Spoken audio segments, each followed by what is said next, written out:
नमस्कार मंडळी. नेदरलँड्समध्ये ना पहिल्यांदा यांच्या इतिहासामध्ये हीट वेव्ह आलेली आहे आणि त्यासाठी म्हणजे हीट वेव्ह बऱ्याचदा येतात, पण हीट वेव्हसाठी रेड अलर्ट पहिल्यांदा आला आहे. आणि आज नेदरलँड्समधल्या शाळा बंद आहेत. ऑफिसेसमध्ये सुद्धा सांगितले की तुम्ही कूलर प्लेसेसवरती राहा.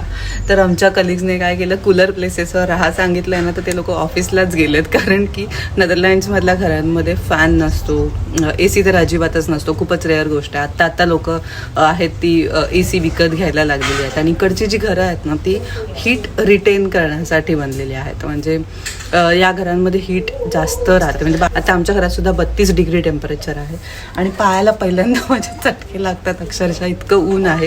तर कूल राहण्यासाठी आम्ही काय काय करतो ते तुम्हाला सांगते.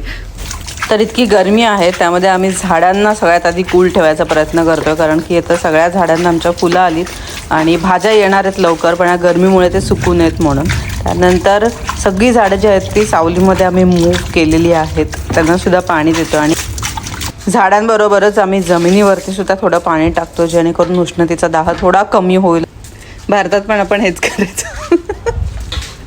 ऊन आलं की सगळीकडे पाणी टाकायचं अंगणामध्ये. खूप लगेच 15 मिनिटात लगेच येऊन जाईल. घरात टेम्परेचर झालं 31.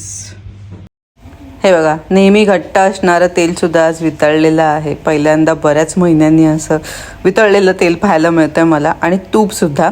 आणि हा क्यूट असा पॉप्सिकल शरण्याने बनवलेला आहे, कोकमचा आहे तो, आणि टेस्टला सुद्धा एकदम भारी लागतोय. आज शाळेला सुट्टी आहे, त्यामुळे शरण्याला एंगेज ठेवण्यासाठी मी नवीन काम शोधून काढलेलं आहे. दुपारचे 4 वाजलेले आहेत, अजूनही उन्हाळा तेवढाच आहे, त्यामुळे मस्त थंडगार ताक बनवलेलं आहे. संध्याकाळचे 6 वाजलेले आहेत आणि बाहेर बघू शकता तुम्ही किती ऊन आहे अजून सुद्धा. आणि फॅन पण आमचा आज दिवसभर चालू आहे. आणि शरण्याने पुन्हा एक पॉप्सिकल बनवलेलं आहे. कसलं आहे हे?